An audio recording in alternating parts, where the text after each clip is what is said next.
Excuse me, I didn't know you were here. All right. Might as well. Lesson 13 and 14. Let's do it, people. So in lesson 13, we are writing division expressions. All right.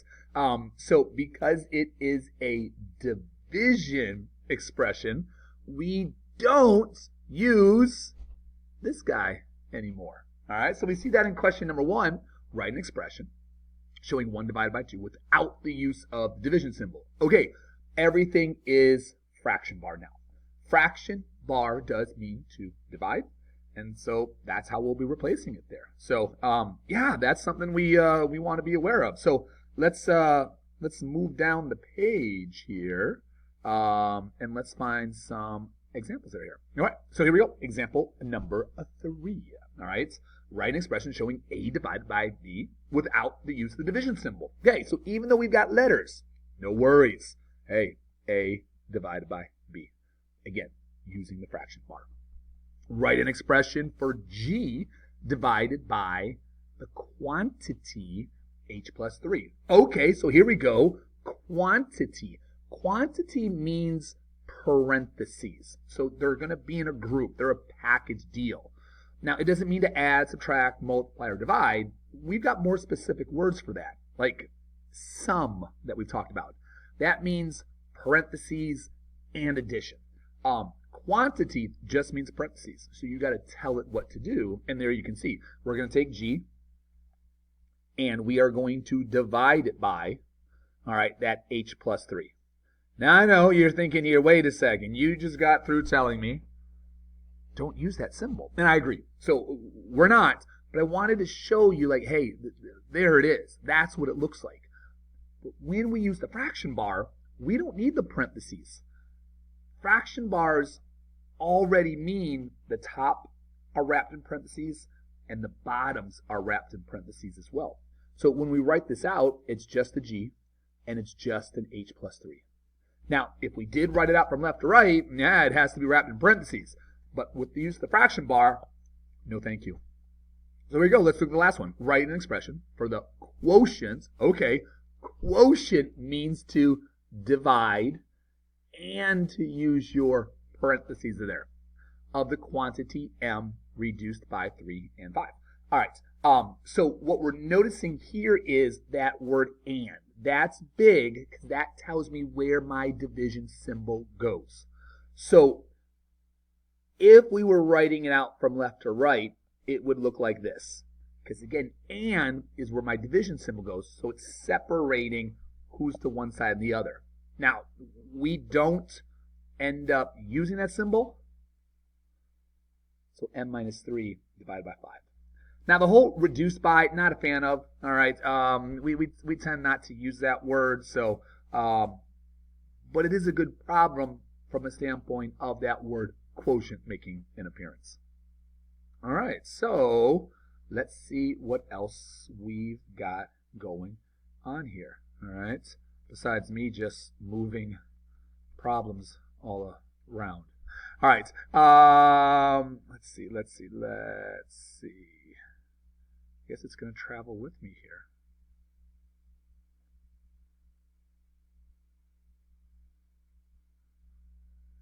Hold on a second. All right, we're back. Okay, so yeah, so here we go. We're going to continue here, just so you can see them action. So we're writing and then making sure we're using the division symbol of a fraction bar. So 12 divided by 4, all right, there we go. It's as straightforward as that. 3 divided by 5, okay, same idea. And again, realizing that a fraction is the same as a division problem. That's why we have the fraction bars there. A divided by 4, all right, a fraction bar and a 4. Now, quotients. Quotient means to divide, and it means to use parentheses. But since there's only one thing to do here, the parentheses really aren't required.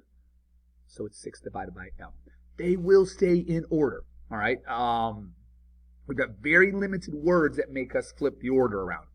Problem 5, 7 divided by the quantity of x plus 5. Okay, remember, quantity means parentheses. So if we were writing it out from left to right, it would look like this. But since we don't use that division symbol, and we know that the fraction bar already means that we're wrapped in parentheses, that would be our winning answer that we're looking at. And then let's look at question number 6. All right. Question number 6 says, hey, let's take y and let's, issues here with the controls today, people. We're going to divide it by the quantity x minus 11. So we go right to that fraction bar. We're going to take y and we're going to divide it by the x minus the 11. Question 7, the sum of the quantity h and 3 divided by 4. Okay. So sum means to add. There's my addition sign where it's going to be at. So we're going to take h plus 3, all of that, and then divide it by a 4. Sum meaning the answer to the addition problem, which is why the parentheses show up. But again, we want fraction bar, so that's what we're after. And one more, the quotient of the quantity k minus 10 and m.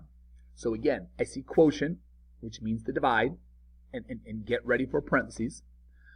I see the word and. That's important because that's where the division symbol is going to go, which tells me we're going to do k minus 10, and then we're going to divide it by an m. Those last 3 ones, nice ones. Okay, those are ones that we want to feel comfortable with. Those are ones that we want to be aware of. All right. No, don't get upset about it. Like I said, it's new. It's going to take a little bit of time to kind of get used to it. Now, I did promise you lesson 14. There's not a lot in 14, which is why I'm promising lesson 14. 14 just ties together the different ways that we can show division. So we're going to scan on down. Here we go. All right. And so the idea here is okay, if they give me this division problem, what would it look like as a fraction? Well, take h and divide by 16. This guy up here, we only say that for our long division. So when we would take something like 852 and divide it by 5, when we would set it up, because we're dividing by the 5 would go on the outside, the 852 would go on the inside. So because I'm dividing by 16, my 16 would go on the outside, and the h would go on the inside. Again, they just want you to see the connection, but we don't use that one. We use it as with the long division that's over there. Even over here, we don't use that lower left-hand corner one. It's more that lower right. And then the last box is for words. So yeah, we would just say h, and then we could say divided by, and then 16. And that's what they're dealing with here. So let's just do one more. All right. No,